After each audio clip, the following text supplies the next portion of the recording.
Well, hello there, everyone. Welcome to another video. Hope you're doing well today. Oh my goodness. Oh my goodness. I'm going to try something different today. I am going to be doing a video where I am basically going to be copying how to draw a skull from Proco. What's his name? It's his name. It's short for his name, but Proco. It's a very famous or very well known YouTube channel, and I'm gonna be copying one of their demos or one of their studies that they show in some of their videos, and I'll put a link up. Into the video. I'll link it. That's what I'll do. I'll do a little link, and we'll see what happens. But if you're wondering what is going on, I'll tell you what's going on. There is some major house. Oh my gosh, house repair being happening right now. So that's why it's loud. So what I have going on right now is there is a video going on in the background. You don't see it, but I'm playing it, and I'm playing it at 25% speed. And honestly, that is almost still too fast. The thing about some of these online videos or like how-to videos is they show you like these really they show you the video or show you how to do it, but like it's at a time lapse and everything's sped up, and it's really, honestly, it's not great. It's not helpful to do that, because when you're doing stuff like this, you have to be doing it in real time with the person that is given the demo. You can't really watch someone doing it in a sped up version of it, and then all of a sudden you try to do the same thing. So I have this video going on at 0.25% speed, like basically 25% speed, and it's like still too fast because this person, Proco, the speed of it is really quick, right? Like it's in 10 seconds they already got the structure of the skull there and so forth. But a lot of these videos I watch, they just go way too fast for you to understand what's happening. That's why I like videos that when the ones that are showing you how to do things. I really like the videos that show you them doing it in real time. Of course, I understand I understand why artists, or why these videos are at like a sped up frame or sped up. It's because, we just don't have the patience to really, well, I have the patience, but the majority of viewers that are watching these may or may not have the patience to go through this process.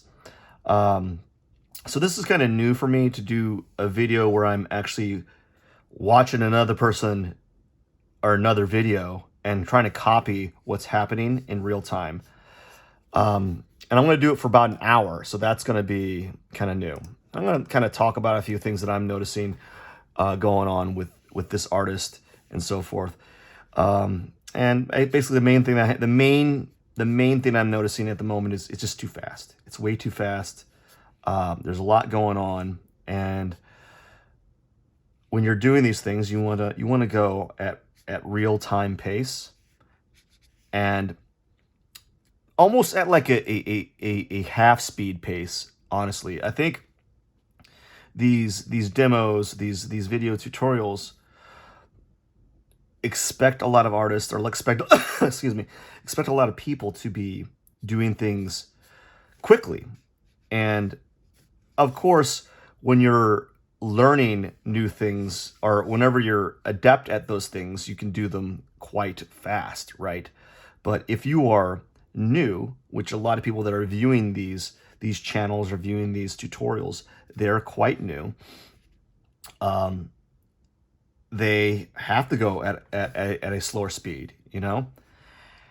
And that's one of the problems with these like tutorial videos, is they're just too short, you know? I think they kind of speed up everything. And there's this slight assumption that the viewers can just kind of follow along, and it's kind of inconvenient to me, actually. It's kind of inconvenient to do these videos or to study from a tutorial that's sped up 300 times, and I have to slow it down and pause it, you know?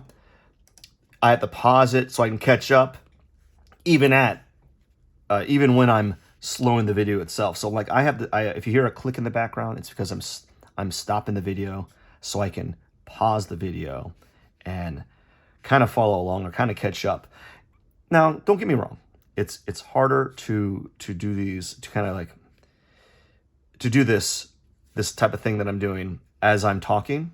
I'm not going to lie that talking is going to slow down the pace of which I'm working, you know. It's also going to distract me. So like, I don't know if this study is going to be as good as it should be, but at the very least, I'll come out with a study. And this is actually the second time that I've done this skull drawing. I've done it once already, but I felt the need to do it again. There's other reasons for that. I'm actually trying to level up, per se, my knowledge base and my skill set, and a lot of that involves me. Oh my gosh, I'm making lots of mistakes here. Like I'm making lots of mistakes because I kind of sped up, or I kind of try to. I don't know. There's kind of a subconscious rush happening here. There was noises in the background when I started this video, like really, really annoying noises. You know, there's construction happening in the house, apparently, that I didn't know about. It's happening now. And it's just like, here we go. There's things that, like, all right, there's construction happening. Thanks for the heads up. I thought, okay, here we are now.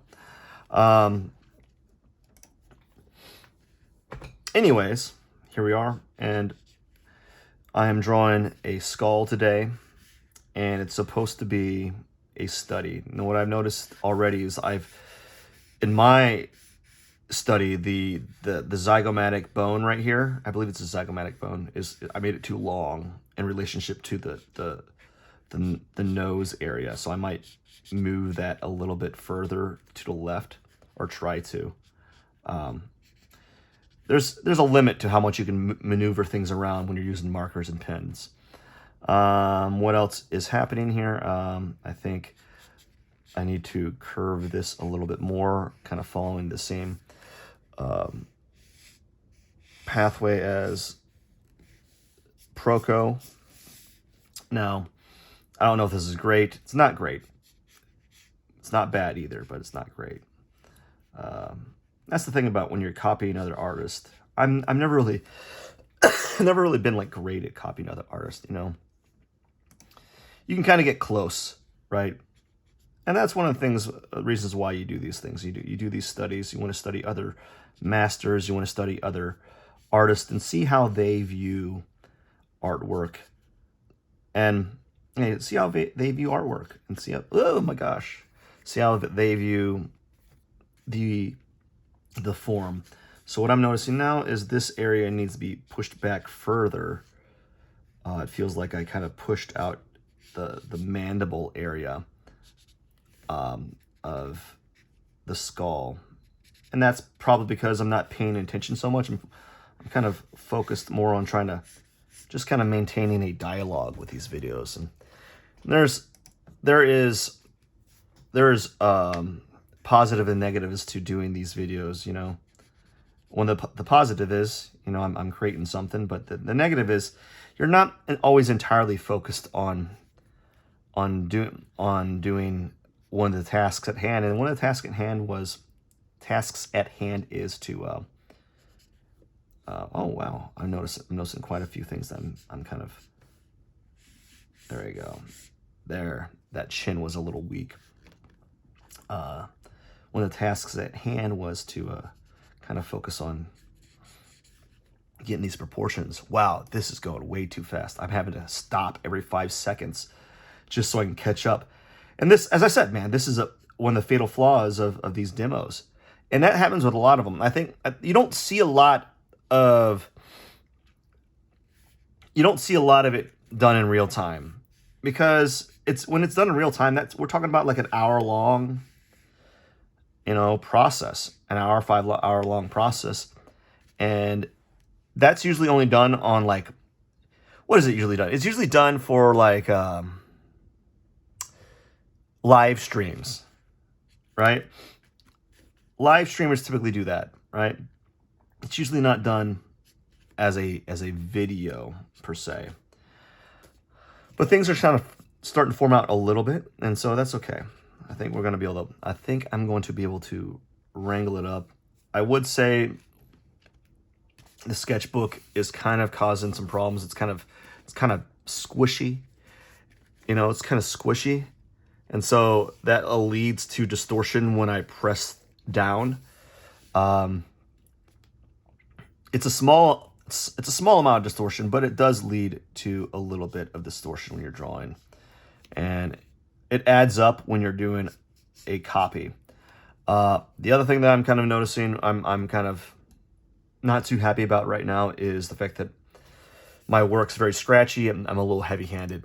And that could be partially because I'm doing a live. I'm drawing in real time. Oh yeah, and I'm also talking. That's one of the problems with doing these videos, when you're just like, let's just do a video and see what happens.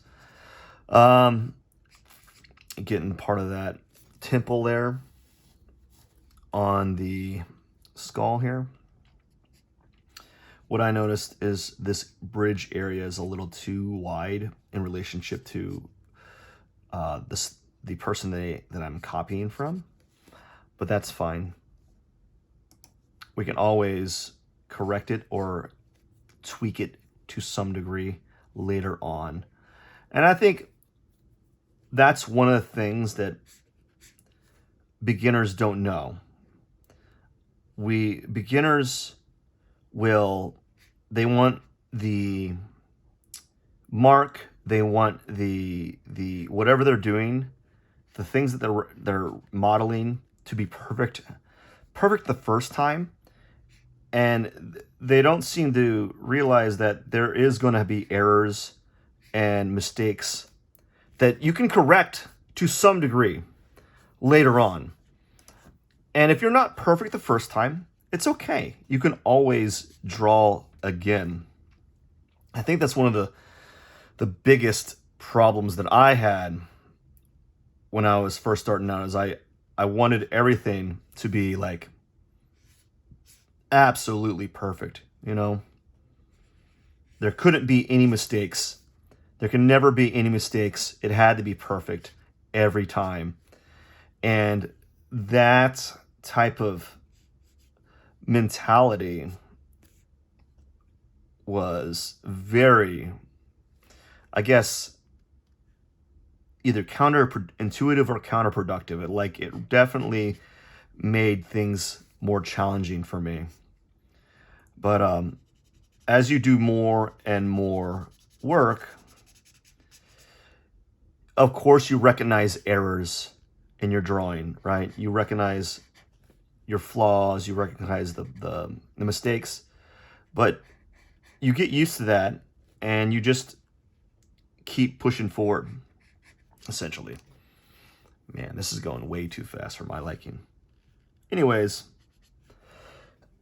excuse me. Here we go. Getting down, drawing some stuff on the skull area.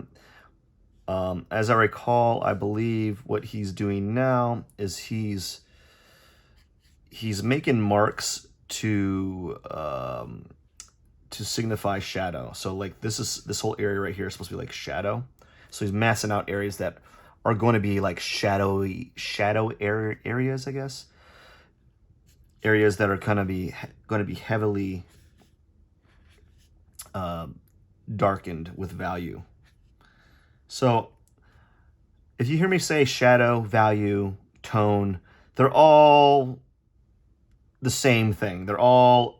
It's all like the same phrase. It all stands for shading, you know. I think as a kid, you know, you would call it, oh, the shading's so good. Never as a kid, I would say like, oh man, what great value tone that you have on your skull or this drawing. No, it was like, man, the shading on this is amazing, you know.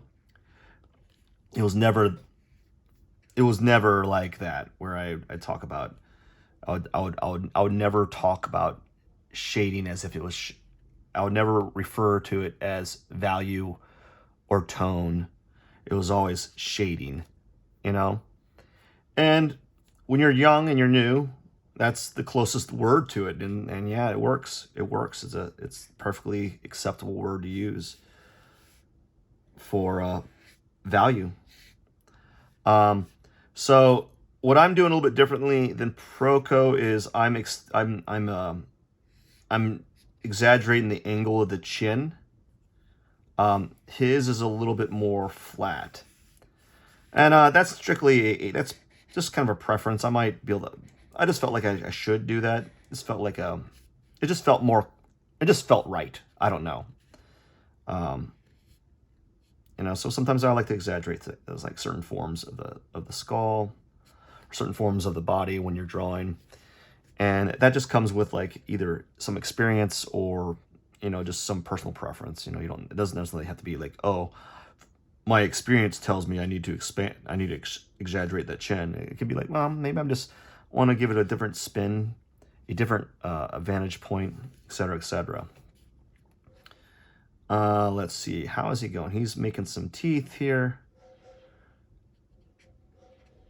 You got some teeth.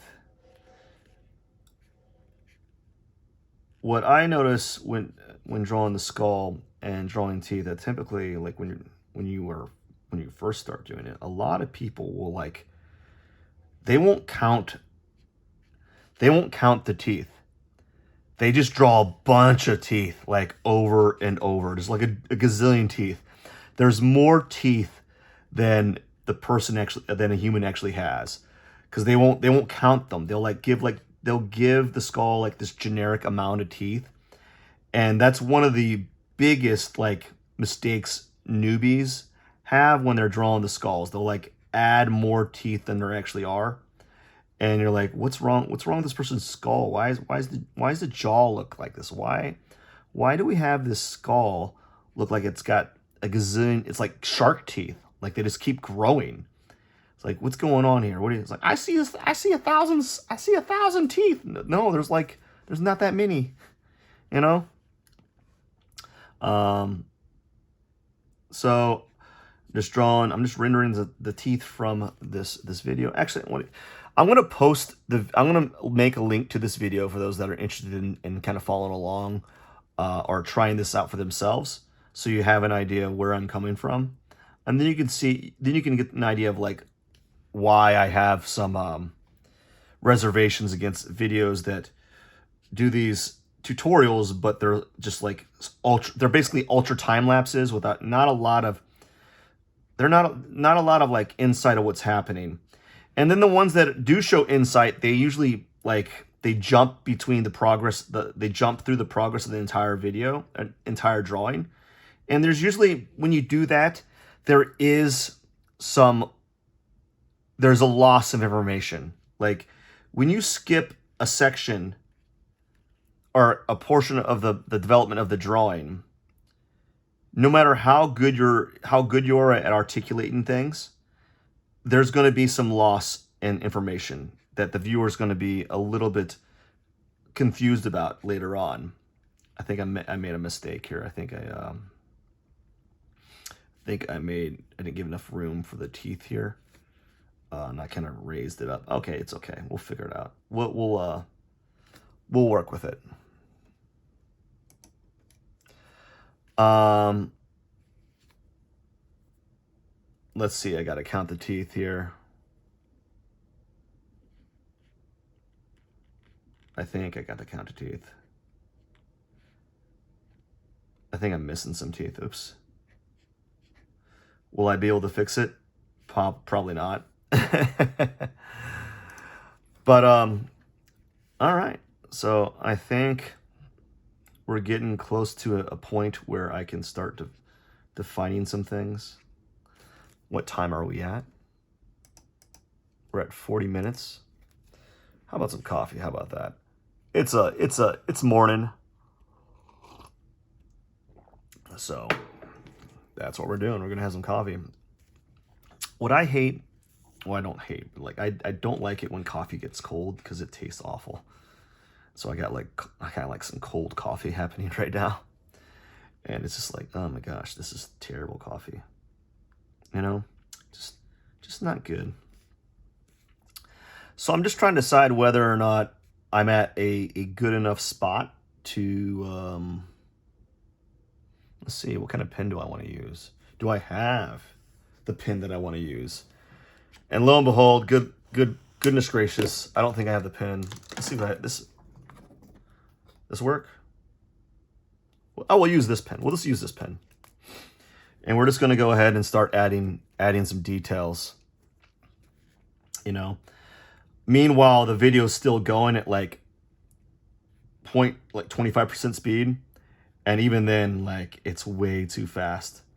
So I'm just going to add details or start adding. I feel like I have enough information with the blue underdrawing that I'm going to use this really cheap, like, ballpoint pen to just start adding more information, more concise information regarding the skull. I think I have enough information to kind of work from. And as the video is still going along, it's going along really quickly. Oh my gosh, way too quick. Slow down. It's going at like 0.25% speed, and it's still like at 3 times the average drawing rate. And that's that's a big pet peeve of mine, is like I have to stop the video every 5 seconds. I'm like, oh my gosh. But right now I'm working on the nose and just kind of adding some heavier lines using this ballpoint pen. And let's see here. I paused the video, and now I'm going to kind of catch up, because at this point the video is kind of moving towards shading, and I don't want to be too far behind. So I'm going to kind of add some marks here and there that I feel kind of get close to, or at the very least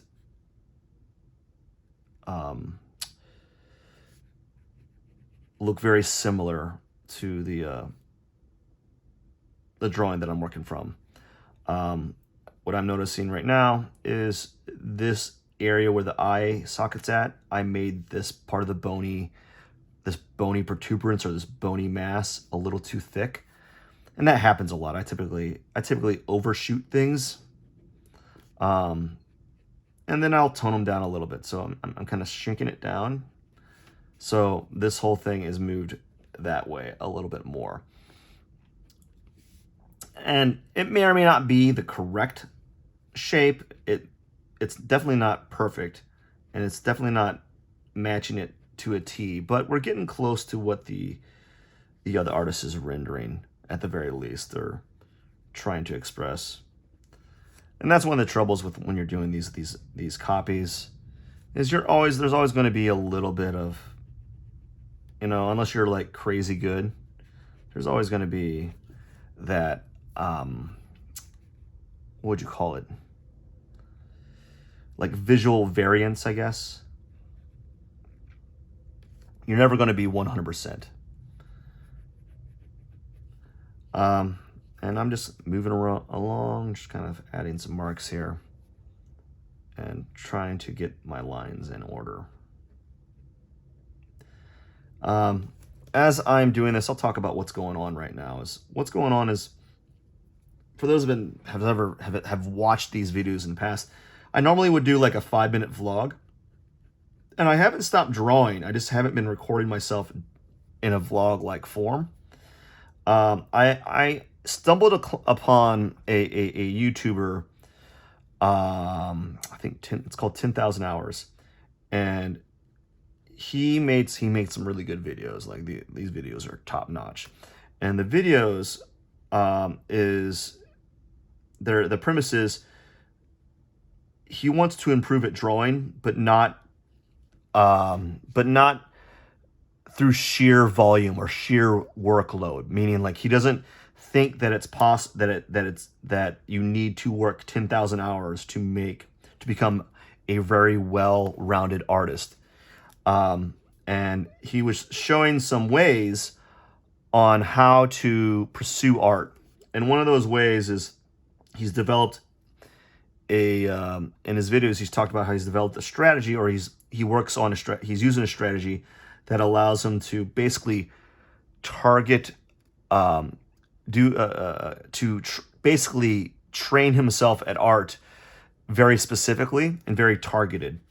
And one of those things is through the use of Anki cards and using a lot of books as a guideline, as a source material to guide his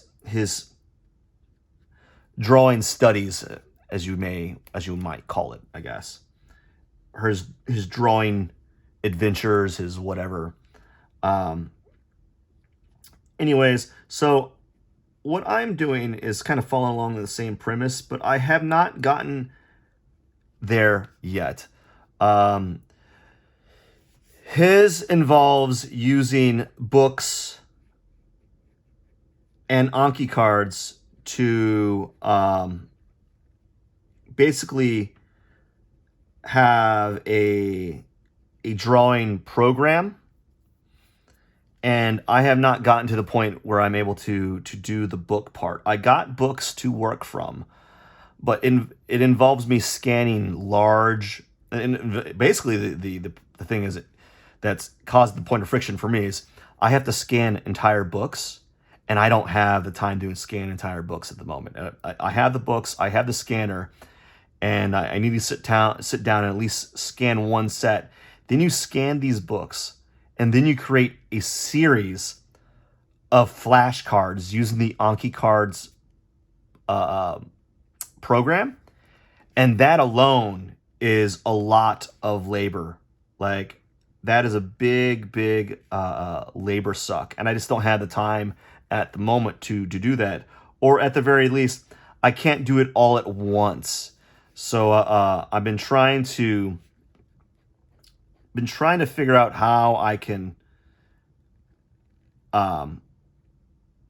get that into my daily schedule. But I've been able to at least set up some basic Anki cards using ChatGPT and creating some semblance of what he does, but at a very basic and rudimentary level. And so one of the things that I'm doing is I'm studying anatomy more regularly, and spending more time drawing the figure. But eventually I will get to working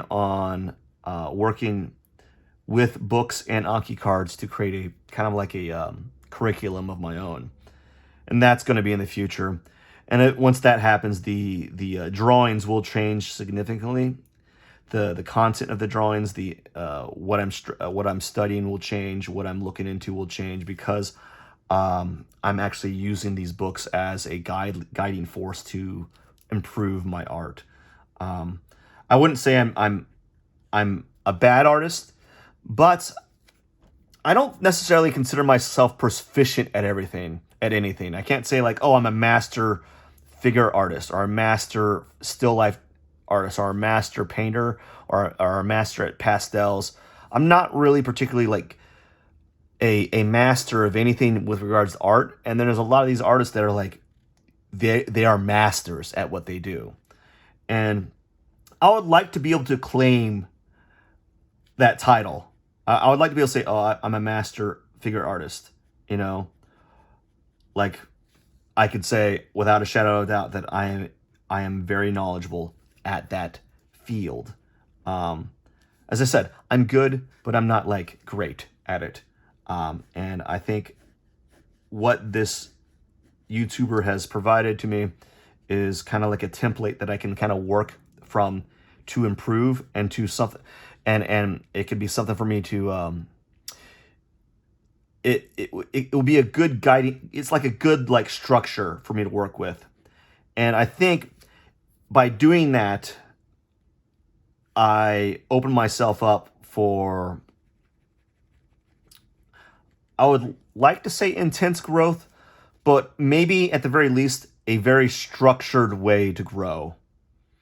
And oftentimes you need some sort of structure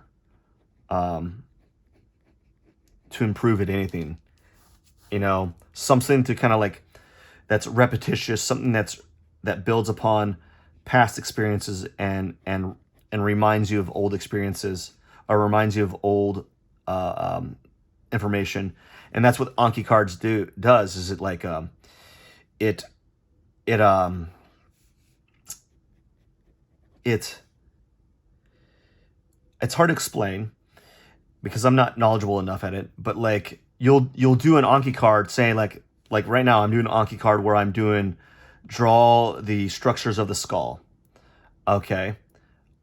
You do that card, but it comes back, it just like a card, like cards in a deck, you flip that card again, you have to do that card all over again. So you essentially are reminding yourself of the previous card.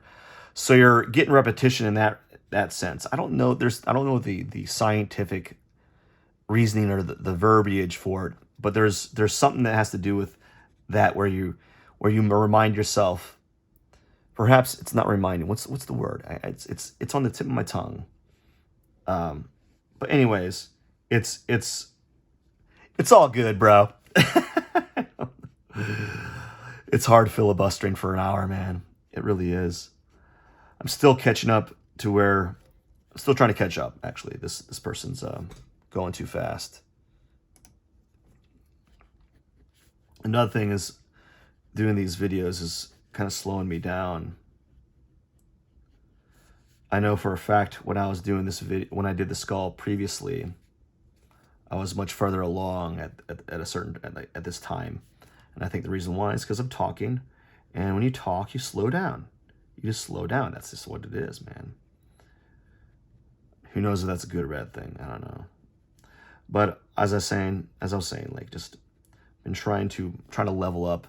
I want to be able to explain things better to people when I'm talking about art, and I want to be able to have like the knowledge base to say, hey, dude, I'm an expert at this, not just like, hey, I'm good at this.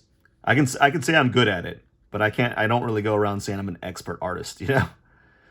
And I don't know if any artist actually goes around saying they're an expert or professional. Like, I want to, like, you can claim to be a professional artist when you like sell artwork, you know?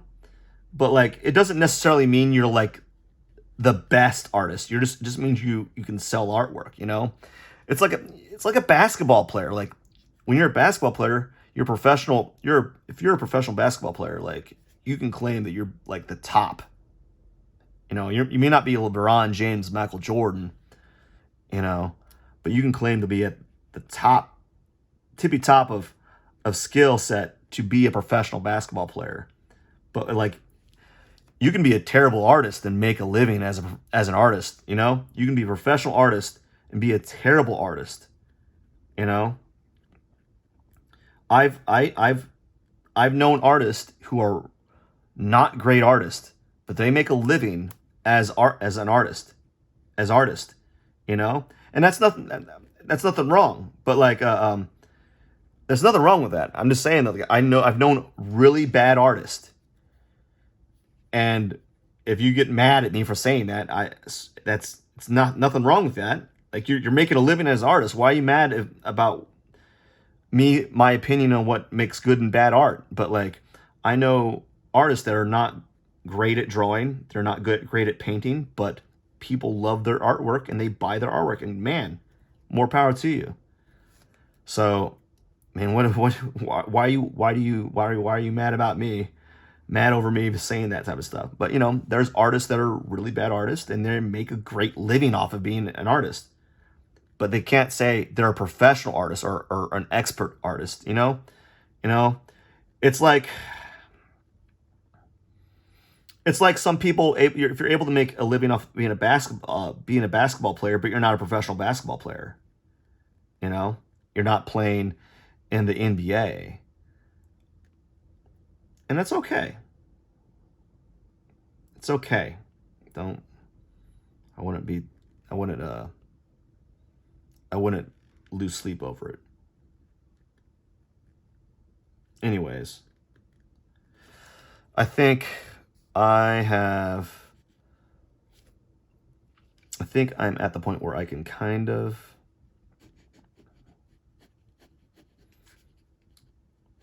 I think what I can do now is I can kind of move forward with this. But we'll see. It's just kind of slow. I'm actually going kind of slow today. And you know, what are you going to do, man? Like, you can either draw really quickly and just make it like an ASMR video where it's just all sound, right? Or spread some insight, right? Oh, that coffee's so warm, so cold. Spread some insight for the viewer, and maybe they get an understanding where you're coming from. And there's nothing wrong with either or. Nothing wrong at all. So this is a really old sketchbook. I don't think they make these kind of sketchbooks anymore, actually. Or at least this kind. I remember, like, I think I got this sketchbook at like a bookstore. So they don't have. There's not a lot of bookstore. There's not a lot of bookstores anymore, man. There's like, are there any bookstores? Was it a? I think there's a few bookstores. I've seen a few. They're like unicorns nowadays, you know. Like you don't know where they're very rare. They just don't happen that often. So I think it's looking pretty good. I think I have about 20, I got like 20 minutes available for this. I don't like what I did with these lines. I feel they're a little scratchy, but I'm trying to kind of just get the drawing on paper and just have it kind of there. And that's okay.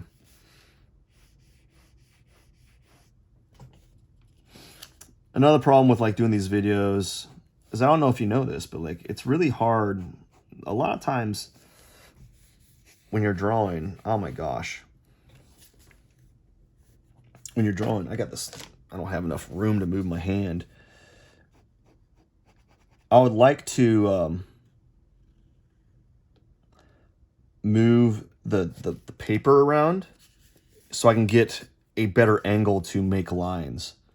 Because making a line like this is really awkward for me. I want it so that I can have a little bit more control, and I have to pivot my hand like this way. And I think that's a little bit better, but anyways, whatever. Let's just go ahead and move it. Let's move forward. We got to move forward. So now I think we got enough information to kind of work with what's going on. The artist Proco is moving towards adding value. So the next thing I'm having to do is I'm just going to add value. See what happens for like the next 21 minutes. I'm going to be working on value using a Bic pen. And what I find kind of works with using a ballpoint pen is you have to change your hand position so that you're drawing a little bit more lightly. You know, you don't want to over apply unless you're going for like a more of a cross hatching like technique where you want a lot more, you want your hatching to kind of build up the value as opposed to build up the value through layers of tone. So that's what I'm doing, is I'm going to try to build up some values through layers of ink, you know, and that's going to be my main focus. I'm going to build up my value by adding layers of ballpoint ink, hopefully. So it kind of simulates a pencil or charcoal drawing to some extent. And that's what I'm going to be working on. Just kind of building up these tones slowly, all the while trying to maintain the same pace as Proco. My goodness, man, these videos, that's a big pet peeve of mine, is like how fast some of these demo videos are. Like, it reminds me of that meme. There's this meme or this yeah, it's a meme. It shows like how to draw an owl, and it shows first draw an oval, and then step 1, draw an oval, then step 2, finish the owl, and then it shows a completely drawn owl with like shading and value, and it's got a beak and it's got eyes, it's got feathers and all that stuff. And you're like, wait a second, you're skipping so many steps. That's what happens with a lot of these videos. So they just go through all these skip steps, and there is some truth to that. They skip steps and they kind of jump around, you know.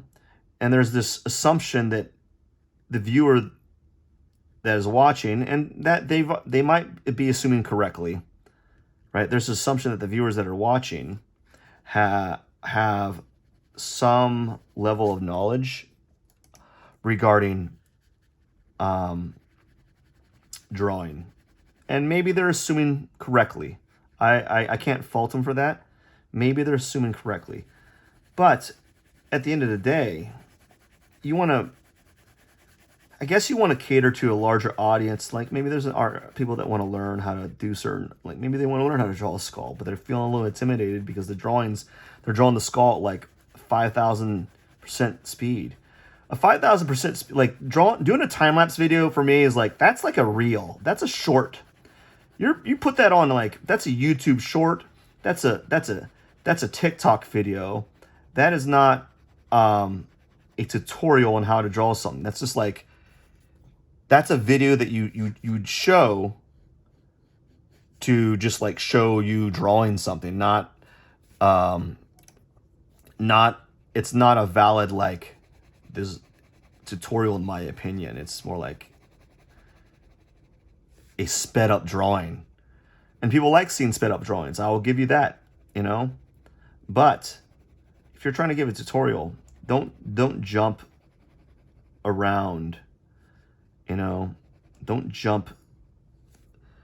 skip ahead. And that's a challenge. It's hard to notice what information the viewer needs to know and what the information they don't need to know, you know, because it's hard to know what is lacking. Like sometimes you think that you're giving enough information for the viewer to understand your point with regards to like how to do this type of thing with art, and then you find out that you're not as good explaining the concept, and it's hard to know that unless the viewers. Oh my gosh, this is what I call right here. When you see me do this, you see this right here, and you see this, and you see this area right here. I call that suturing, and that's when that's when your shading kind of, your mark making, your value kind of like collides each other, and it creates a suturing effect with your value. And the only way to like mitigate that is you have to vary up your angles, and you have to go a little bit slower. than what I'm going. I'm going pretty fast, actually. Drawing with a ballpoint pen doesn't help either. It really slows down the entire process, actually. You know? So it slows down the entire process when you're doing a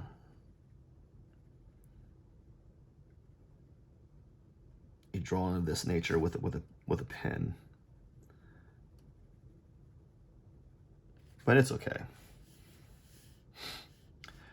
So now I feel like I've caught up to some degree to the skull drawing.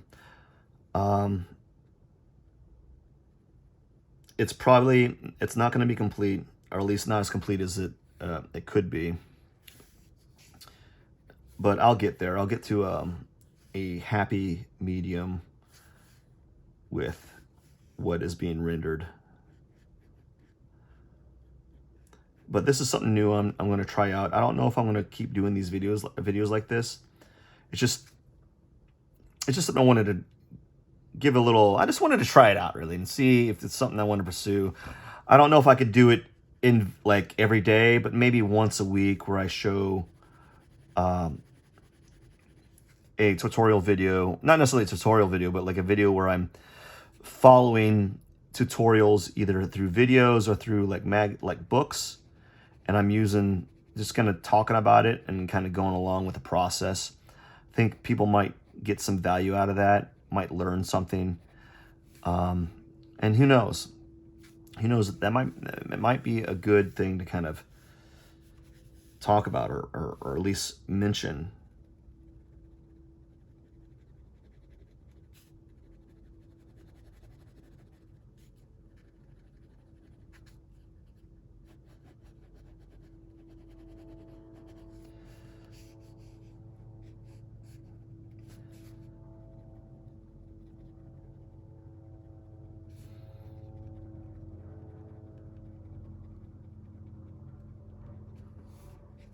Yeah, so I'm just adding some. Right now I'm just adding more value.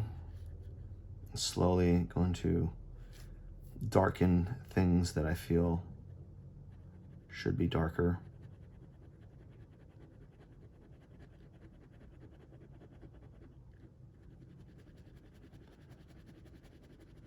You know, just make things a little bit more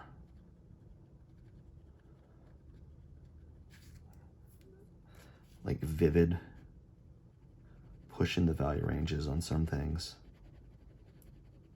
That's all I'm doing is now layering things up.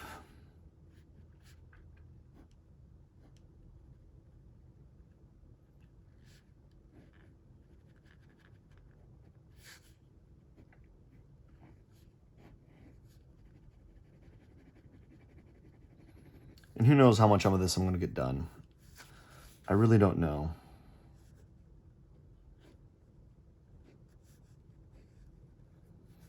I don't know how much I'll get done of this, but if I at least get a decent little study out of it, I think I'll be happy with it.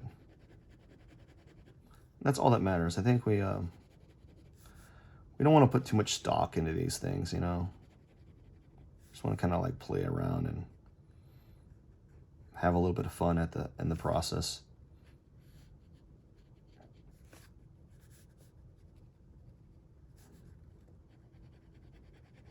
It's a very slow process, by the way. It's definitely not a quick drawing process.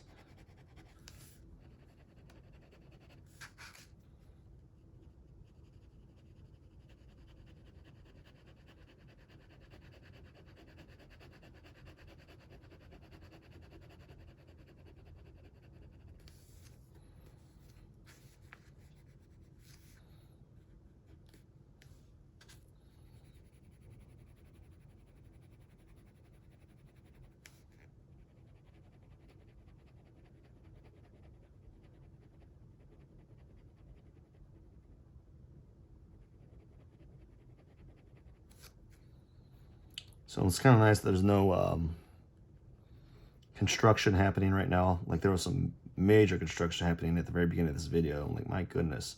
I thought it was going to be like that the entire time. I really did. I was like, oh man, this is gonna be a rough video. There's gonna be so much noise happening in the background. And not so much anymore. So that's kind of nice.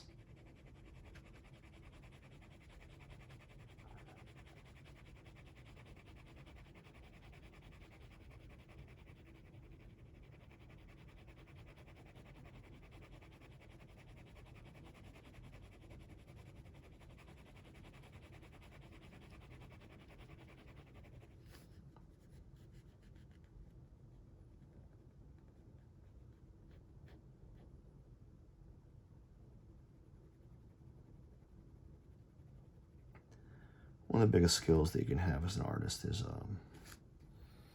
just patience. I talk about this a lot. Just really,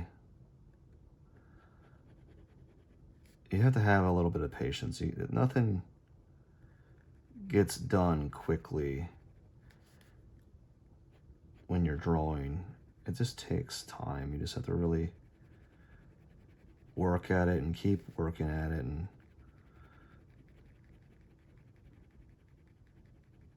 yeah, there's like hacks or tips and tricks that you can kind of like speed up the process, but a lot of the really good art that you see, you know, the art you're like, wow, that looks good, right?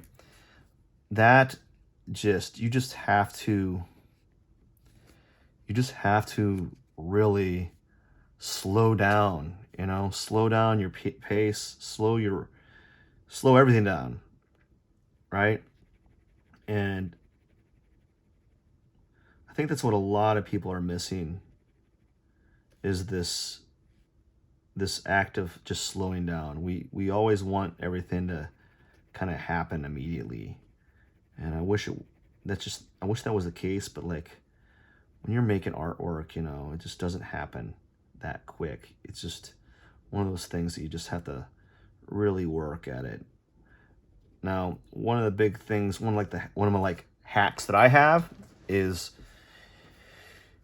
the best way to kind of just make progress on your art is to keep applying pressure and to keep making marks on it. You know, keep pushing it forward. You're not gonna get your drawing done any quicker by sitting down and staring at the still life or staring at the object and then wondering what needs to be done next. You just can't anticipate, like you can't wonder. You have to kind of like apply more on your drawing, and then through applying more on your drawing, you're able to make decisions based off your reactions, and you're able to push that drawing further along. But if you are just sitting there staring at the object, wondering, oh, what's wrong with it, or what can I do to make this better, it's just not going to move forward. It just won't for you, you know? You have to keep applying like pressure. And what I mean by like pressure really is, I'm just saying, I really mean drawing on it. You just need to keep drawing on your drawing. You know, you gotta keep making marks, and then eventually it will get the drawing further along. Now, sometimes though, you're gonna get to the point like where you're making marks and it's going downhill, and then maybe at that point you just start a new one. You're probably better served just starting a new drawing than kind of digging your drawing a deeper ditch, you know, a bigger hole. And that happens from time to time. But I think a lot of times, a lot of artists or a lot of beginning artists will draw, and then they'll stop drawing on their drawing because they're really kind of quote unquote contemplating what they need to do next with their drawing. And the next part is you just got to keep moving it. You just got to keep moving forward. Sitting there kind of like guessing what's the next stage in the drawing, it's hard to know. Like it's hard to guess the future of your drawing. And that's what I usually feel like is happening with individuals is they tend to sit there and stare at it. And it's almost like you think it's almost like a weird form of procrastination. You know, they think that if they sit at the still life or sit at the drawing and stare at their still life or stare at the object and quote unquote observe the object, that doing that is going to provide some sort of insight. And it might provide some sort of insight for like a minute, right? If you sit down and look at the object and stare at the object for about a minute or so, and you start asking questions about that object, yeah, you can get some insight. Like, oh, I'm thinking like right here, I'm staring at the skull. Like this area is not dark enough. I need to make that area darker. If if I don't make it darker, I won't know how dark I need it to be. Like I can't be asking myself, okay, so much darker do I need to make it if I were to make it darker? Well, you won't know that answer until you start making it darker. Then you're like, okay, I made it darker. Now I have some information to work with. Now I can say like, well, I made it too dark. And then you can say, well, I can't really do anything about that right now. Maybe I can kind of darken up some other areas so it doesn't feel as dark. But if you just sit there and notice what needs to be done with your drawing, or not what the still life looks like, and you notice these things that are lacking in your still life or in your drawing, but you don't do anything on the drawing, it's always going to be in a state of incompleteness, you know? So what you need to do is you just have to keep applying marks, applying pressure to your drawing. You just have to keep moving. And if you go too far, what's that mean? It's nothing. It means nothing. If you find yourself, you went too far in your drawing, you made it too dark or you messed up, okay, then you could do another drawing. And then maybe this next drawing that you do, you won't mess up as much because you know that you know where to stop, right? But if you are just sitting there staring at the paper, staring at your drawing, and you're wondering what's wrong with it, you just need to keep moving. You need to keep putting things on the surface of the paper in order to get it to a level that you want it to, where you want it to be, you know? And that's one of the biggest issues that I have is we overthink things with art. We think that just merely sitting there and observing and looking at the drawing or looking at the still life that we're working on or looking at the piece is going to give us some sort of epiphany. Like we're going to figure it out. We're going to have some sort of epiphany and know exactly what the next thing that needs to be done with that drawing. That it doesn't work that way. You have to start putting information onto the paper so that you can add or remove information. Just merely thinking about it and thinking about what needs to be done next, but not doing that next thing is going to be it's going to be like problematic. So you just constantly have to be applying pressure to your drawing. Applying marks, applying something that's moving it forward so that you can make decisions about what needs to be done next. You can't make decisions about what needs to be done to your drawing when you don't have a drawing. You know, it's like if I said, "Hey, let's draw a skull. Let's draw this skull." Right. Let's make an assignment today. Let's draw this skull. And you said, well, and you're thinking to yourself, well, what's the best way to draw this skull? And you spend all this time thinking about the best way to draw the skull, and you don't even, and in that entire time, you haven't even drawn the skull at all. You've just been thinking about how to draw the skull.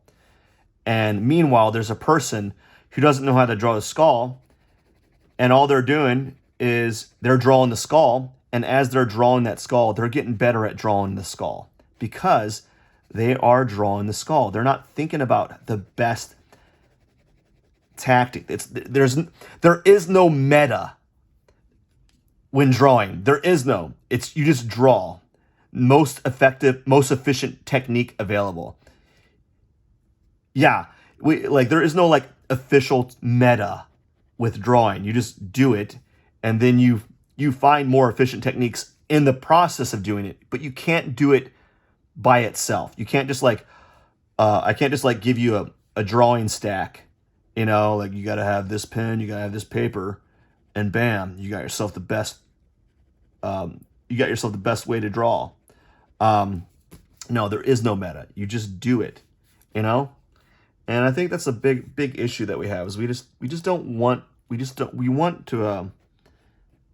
want to find the meta in our drawing, and you just can't find it. There's not always going to be that. Okay, you just got to keep pushing forward, right?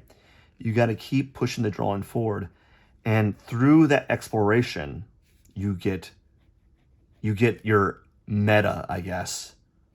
You know, but when you're drawing at first, you don't know what you're doing. You just need to keep drawing and let the process guide you a little bit. You need to observe what you're drawing often and make changes accordingly. Notice when you're applying too much pressure on certain things. Notice that if you're making things too dark or too light, and then try to course correct. But you can't course correct when you don't have anything on your paper, you know? And a lot of people want to make those corrections, but they haven't drawn anything on their surface of the paper. They don't have anything to work from. You know, they just have this idea of the perfect drawing or the idea of their drawing. They don't have a drawing yet, you know? And anyways, I think that's it for today. I didn't get as far along with this drawing as I suspected I would. You know, so that's another reasons why I might not do this type of format video often. I might have to do it like once a week because it kind of slows me down. Like when you're talking about the art and you're making the art at the same time, you really can't do both of them well. So I think I got a lot done given the circumstances, but anyways, I gotta get going. Stay there, Pen. Hope you have a good day. Cheers, my friends.